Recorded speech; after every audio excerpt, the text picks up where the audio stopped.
Voltamos a falar mais um pouquinho do rubro-negro, que entra em campo amanhã na Arena da Baixada, diante do América Mineiro. E aí, o Atlético tá defendendo aí, tá garantindo a permanência na Série A pela 11ª vez consecutiva, Vincenzo.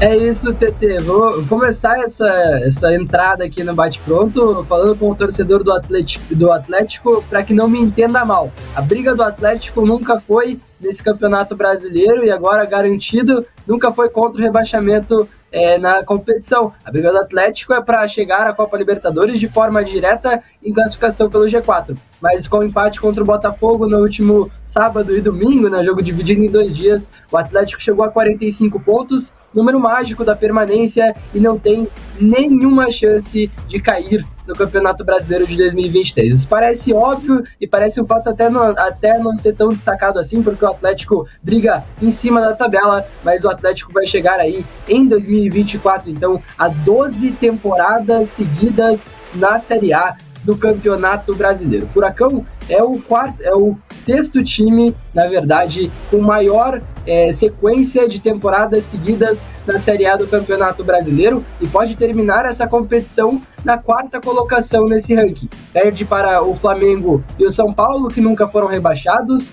O Santos também nunca foi rebaixado, mas briga contra o rebaixamento. E aí o Corinthians, que subiu em 2008, e o Atlético Mineiro, que subiu em 2006, também estão há mais tempo que o Atlético na Série A. O Atlético que voltou à Série A do Campeonato Brasileiro em 2012. Então o Furacão, se o Corinthians e o Santos caírem, o Santos que é o 17º colocado com 30 pontos e o Corinthians 15º com 33 pontos, se esses dois times forem rebaixados, o que é possível, o Atlético pode ser o 4º maior, com a maior sequência na Série A do Campeonato Brasileiro, atrás de Flamengo e São Paulo, que nunca caíram, e atrás do Atlético Mineiro, que voltou à Série A, caiu em 2005, voltou à Série A em 2006, então o Atlético Mineiro também tem grande sequência. Furacão, que chega à sua 2ª maior sequência em sua história de disputas de Série A seguidas. O Atlético teve 2 sequências de 9 anos na disputa da elite do futebol brasileiro, lá em 1971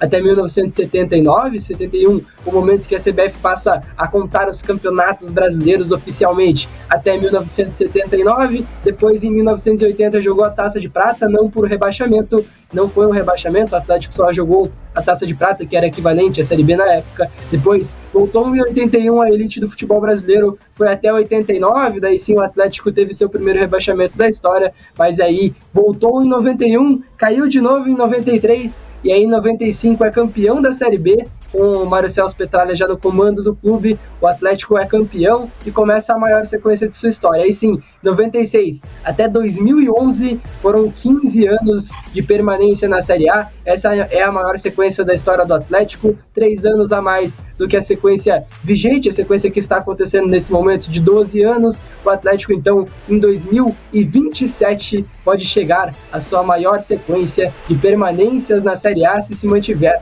aí na elite do futebol brasileiro até lá. O Furacão, nessa sequência de 15 anos, foi campeão brasileiro, foi vice-campeão brasileiro também, campeão em 2001, vice-campeão em 2004, depois que voltou, teve uma terceira posição em 2013, tem boas temporadas nos últimos anos, né? O Atlético que nas últimas temporadas tem conseguido vagas para a Copa Libertadores da América, então algo importante. Furacão chega a 45 pontos, não tem que se preocupar, nunca teve nessa temporada, né? Mas não tem que se preocupar matematicamente e oficialmente com o rebaixamento no Campeonato Brasileiro. E agora o Atlético, então, trabalhando para manter essa grande sequência e pode terminar o Campeonato Brasileiro. Se o Corinthians e o Santos forem rebaixados, o Atlético pode terminar o Brasileirão como o 4º clube com maior sequência na Série A vigente nesse momento, atrás do São Paulo e do Flamengo, que nunca caíram, e atrás do Atlético Mineiro, que subiu em 2006. Então, grande resultado para o Atlético, mostra uma mudança de patamar, não sei, se eu deixo para vocês comentarem aí.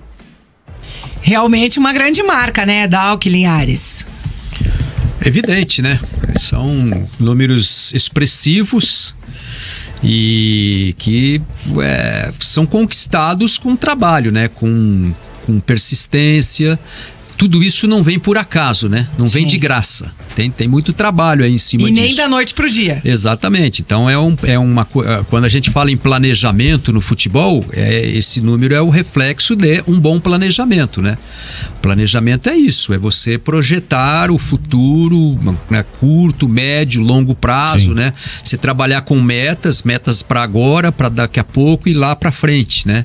E eu acho que isso tem que fazer parte aí do cronograma de qualquer time que queira ir longe e se manter, né, na posição que ele conquista, porque às vezes você estabelece uma meta, chega na posição que você quer, mas aí você não planeja a sequência, né? A gente vê assim muitas histórias, por exemplo, do Paysandu, foi para Libertadores, ganhou a Copa, aquele torneio dos campeões, a Copa dos Campeões, foi para Libertadores, ganhou do Boca Juniors em La Bombonera, né? Lembra, com gol do Yarley e tal.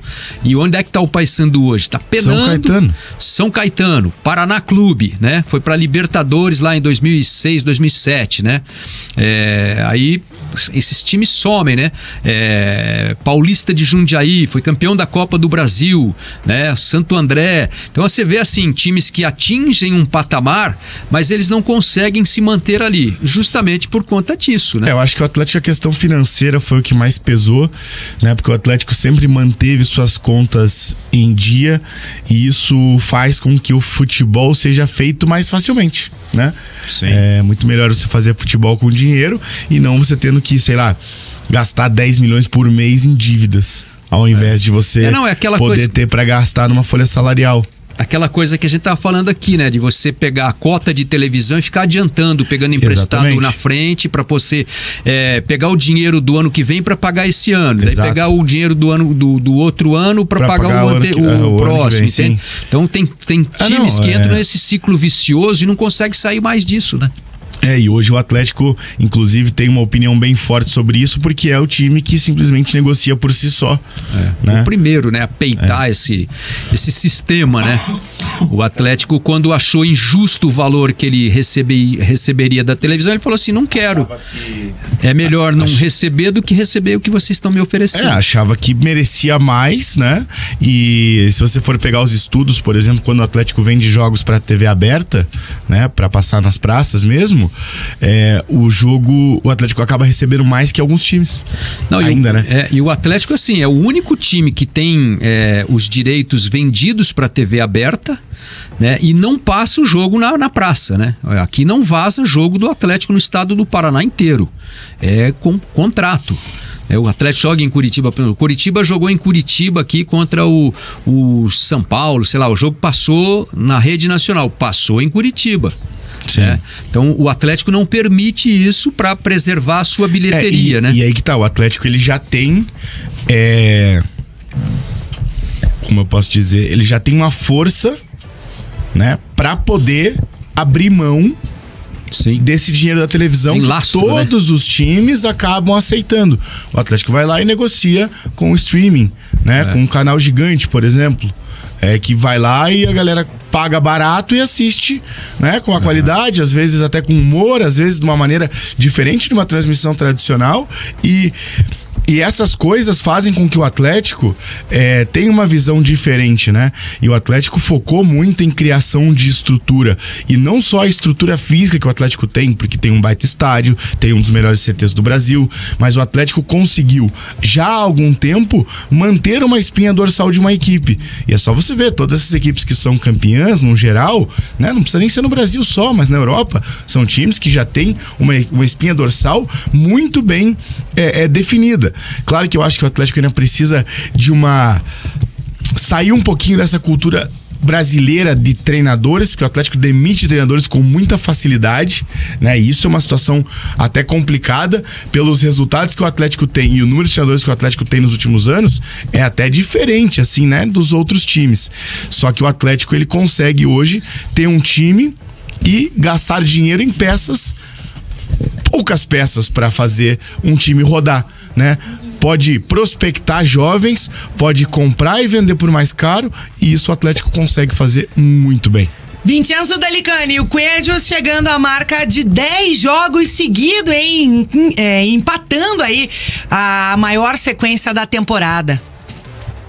É isso, TT. O Coelho, que ganhou moral recentemente com a torcida do Atlético, era um jogador muito criticado, fez 2 boas partidas contra o Grêmio e contra o Botafogo, jogando como ala direito. O Coelho agora chega a 10 jogos consecutivos, pode fazer o seu 11º e aí sim chegará a maior marca da sua temporada de 2023, de 11 partidas seguidas, já teve 10 jogos seguidos em outra oportunidade nessa temporada também. O Coelho, então, que surge como uma solução para um setor um pouco escasso no elenco do Furacão, porque o Kelvin é vendido para a Rússia, para o CSKA, na lateral direita, era o titular da posição. O Madsson sente uma lesão no músculo posterior da coxa contra o Internacional há mais de um mês agora, e também o Atlético perde essa opção para a posição. E o Bruno Pérez, em recondicionamento físico, também não conseguiria jogar. E aí o Canóbio chegou a ser testado por ali, mas o Canóbio teve seus melhores momentos na temporada também, jogando do lado esquerdo. Então colocar o Canóbio como um lateral direito, como um ala direito, seria um problema, porque perderia o potencial de um dos jogadores que mais se destaca no time do Atlético nesse momento da temporada, pelo menos.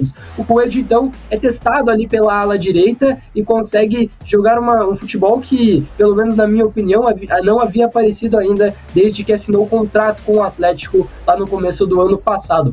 O Coelho tem 3 assistências nessa sequência recente de 10 jogos. E esse número representa aí 30% das assistências do Coelho desde que ele chegou no Atlético no começo do ano passado. Então só nesses últimos 10 jogos, quase um terço das assistências que o Coelho deu para o Furacão, das 10 assistências que o Coelho deu no Atlético, foram nesses últimos 10 jogos. Então o Coelho aí vem melhor aí no Furacão.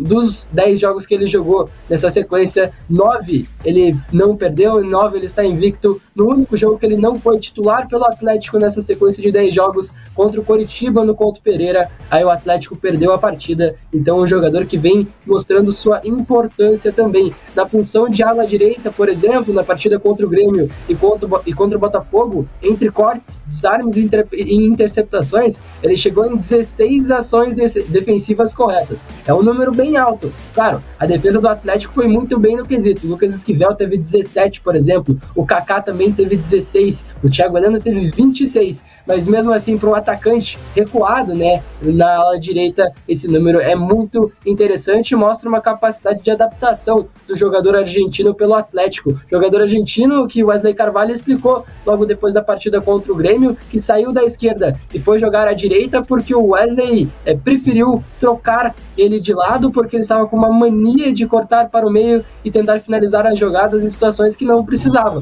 E aí ele, no lado direito, tentar a assistência para os atacantes do Atlético. Contra o Grêmio, ele cruza uma bola na cabeça do Bruno Zapelli e a bola vai na trave. Contra o Botafogo, faz boa jogada, deixa o Pablo debaixo das traves para marcar o gol do Atlético na partida. Então, se a intenção era fazer o Coelho participar mais das assistências, contra o Grêmio quase uma assistência, contra o Botafogo aí sim uma assistência de verdade. O Coelho foi eleito o melhor em campo nas votações oficiais do Atlético nas 2 partidas, tanto contra o Grêmio tanto contra o Botafogo. E aí o Wesley Carvalho comenta, né, ele fala que o Coelho é um jogador muito profissional, que tenta trabalhar, que essa mentalidade de trabalho dele também afeta todo o resto do elenco. Então, uma evolução do Tomás Coelho, que chega aí a 10 jogos seguidos na temporada e empata com a sua melhor marca no ano de 2023 e vem de 2 jogos muito interessantes contra Grêmio e contra Botafogo, eleito melhor em campo nessas 2 partidas em outra função, como ala